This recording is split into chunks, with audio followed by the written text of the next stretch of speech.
Kita masuk pada bagian yang sangat penting atau merupakan inti dari perkuliahan kita ini, yaitu tentang welding imperfection, ya. Welding imperfection atau penyimpangan, ya, penyimpangan dalam pengelasan. Yang pastinya dalam pengelasan pastinya ada penyimpangan. Nah, penyimpangan itu bisa terjadi karena ada beberapa faktor. Bisa jadi karena lingkungan, bisa jadi karena beberapa peralatan yang kurang mendukung, kemudian bisa jadi dari teknik pengelasan yang kurang maksimal, ya. Sekali lagi itu merupakan bentuk dari penyimpangan atau definisi dari penyimpangan pengelasan. Nah, di dalam penyimpangan pengelasan ini nanti akan kita bahas 6 topik yang paling utama, ya. 6 topik yang paling utama. Yang pertama itu adalah kita akan crack, kemudian cavities, kemudian juga solid inclusion, kemudian lack of fusion and penetration, kemudian yang kelima adalah imperfect shape and dimensions. Kemudian yang terakhir adalah miscellaneous imperfection atau penyimpangan yang lain.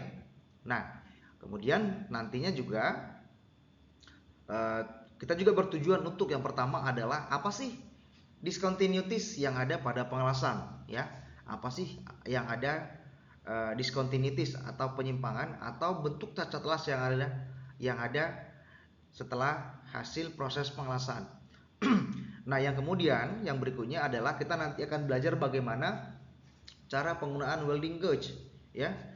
Sekali lagi kita akan belajar menggunakan yang namanya welding gauge yang sehari-hari digunakan seorang petugas QC atau welding inspector untuk memeriksa secara visual, ya, secara visual. Nah, kemudian yang terakhir adalah bagaimana sih cara atau praktikum inspeksi visual secara umum. Nah, discontinuities adalah merupakan imperfection, discontinuities atau imperfection atau penyimpangan atau boleh dibilang ketidaksesuaian, ya, atau boleh dibilang ketidaksesuaian dengan ideal, ya, dengan ideal workman atau dengan idealnya las-lasan itu, ya. Sekali lagi adalah ketidaksesuaian dengan ideal workman. Nah, kemudian defect, ya, defect itu adalah diskontinuitas yang tidak diterima, ya, diskontinuitas atau imperfection yang tidak diterima dalam standar pengelasan. Nah, artinya bahwa ada cacat, ya, ada cacat, ada cacat yang tidak memenuhi syarat keberterimaannya, ya. Misalnya itu sudah tertuang di dalam, katakan misalnya entah ASME 9, AWS, nah, atau misalnya API ataupun misalnya ASTM, ya. Nah, ini penyebab cacat pengelasan ini karena apa? Seperti yang kita sampaikan bahwa prosedurnya bisa salah, ya kan? Prosedurnya bisa salah. Makanya sekali lagi perhatikan ketika Anda di lapangan sebagai seorang QC atau seorang engineer, perhatikan WPS-nya atau welding prosedur specification-nya apakah sudah benar atau sudah benar dilaksanakan atau tidak. Nah, kemudian juga persiapannya yang kurang memadai, bisa jadi, ya. Persiapannya kurang memadai, kemudian juga peralatan, kemudian juga consumable-nya juga tidak sesuai standar. Nah, karena ini semua bisa menyebabkan yang namanya cacat las itu tersebut atau diskontinuitas atau defect-nya, ya. Makanya perhatikan sekali lagi semua equipment-nya itu ataupun prosedurnya sudah sesuai yang dipersyaratkan. Nah, kemudian kalau dari sisi klasifikasinya, dari sisi klasifikasi imperfection itu mengacu kepada BSIN ISO 6520. Nanti setelah ini boleh dibuka, ya. Apa itu yang dimaksud dengan BS 6520? Nah, tadi kita sebutkan bahwa ada yang namanya weldment, ya, weldment atau weld bed yang idealnya. Nah, weld bed yang ideal itu adalah weld bed yang ideal, ya, artinya bahwa dia harus sejajar dengan permukaan base metal, ya. Idealnya adalah sejajar dengan permukaan base metal. Nah, kemudian jadi baraknya, jadi paling tidak dia ideal, ya, ideal sejajar dengan permukaan base metal atau seperti ini, ya, sejajar dengan ini minimal, ya, itu namanya ideal.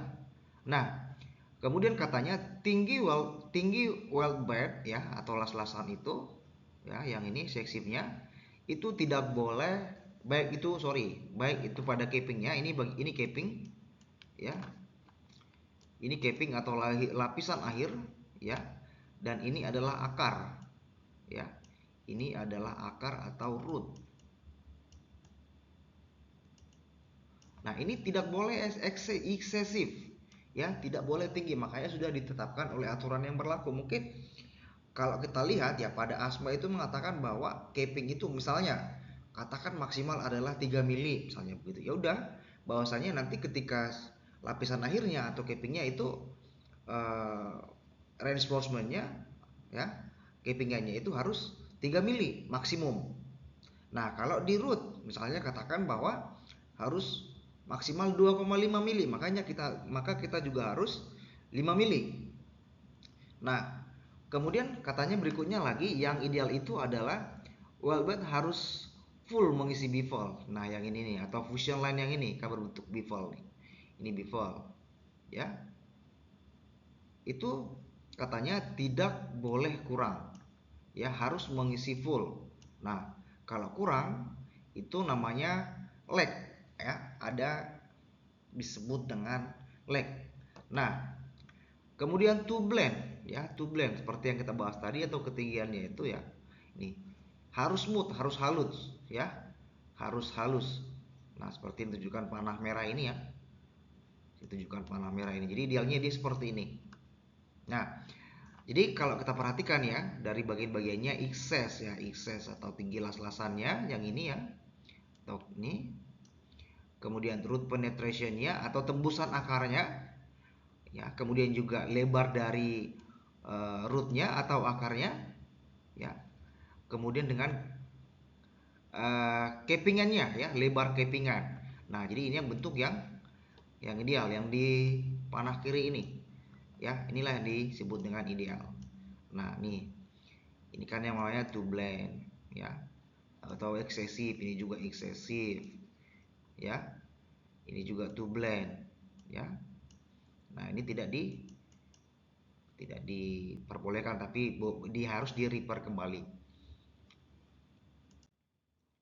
Nah, tadi seperti yang kita sampaikan bahwa lack of fusion dan end penetration. Nah, bagian crack ya, bagian crack bagian crack, kemudian porosity, slack inclusion itu nanti disampaikan oleh Bu Alia Fajrin ya. Dan di sini kita akan membahas tentang lack of fusion ya, lack of fusion and penetration. Nah, lack of fusion itu apa sih ya? Lack of fusion. Nah, lack itu artinya adalah tidak menyatunya ya, tidak menyatunya ya, tidak menyatu, katakanlah demikian lack ya, atau misalnya kegagalan lah, katakan demikian, atau fail ya.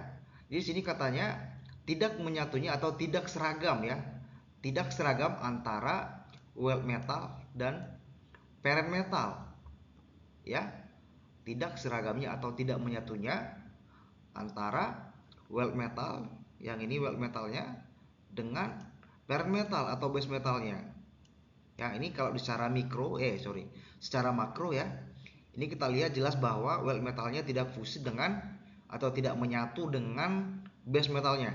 Nah, makanya dia disebut dengan lack of fusion ya, tidak menyatu antara weld metal dan base metal ya. Nah, lack of fusion ini dibagi menjadi 3, yaitu adalah lack of fusion, lack of intrafusion, dan lack of root fusion. Nah, apakah maksudnya dari ketiga tersebut? Nah, sebelum kita ke sana ya, ini secara umum, secara gamblang kita harus tahu juga tentang incomplete field growth ya, incomplete field growth and lack of fusion, karena tadi sebelumnya kita bahas tentang lack of fusion. Nah, makanya incomplete field growth dan lack of fusion itu adalah satu kesatuan. Nah, artinya apa? Bahwasanya bifold ya, bifoldnya tidak terisi penuh. Nah, yang manakah disebut dengan bifold? Nah, misalkan desain joinnya adalah single V groove.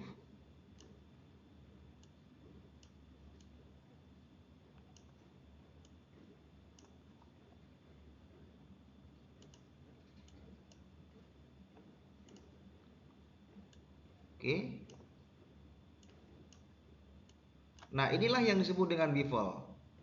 Ya. Ini disebut dengan bevel. Nah, sudutnya ini 30 sampai dengan 35 derajat. Ya. 30 sampai dengan 35 derajat. Nah, ketika dilas, ya, ketika dilas dia ini, ya, seperti yang ditunjukkan pada gambar, ya, bevelnya tidak terisi dengan penuh, tapi ya hanya pada bagian capping. Nanti kalau di bagian root beda lagi istilahnya, ya. Jadi ini tidak terisi secara penuh. Nah, kalau kita lihat ini ya, kalau kita lihat di sini, ya, indikasinya kurang lebih seperti ini, ya. Indikasinya kurang lebih seperti ini. Nah, incomplete fill group merupakan istilah Eropa, ya. Nah, istilah Eropa ISO atau IN atau European norm. Nah, kalau di AWS itu disebut dengan underfill, ya. Underfill. Jadi incomplete fill group dan lack of fusion itu merupakan satu kesatuan, ya. Lack of fill merupakan satu kesatuan, incomplete dan lack of fusion merupakan satu kesatuan seperti yang telah ditunjukkan pada gambar ini, ya. Ini skematiknya.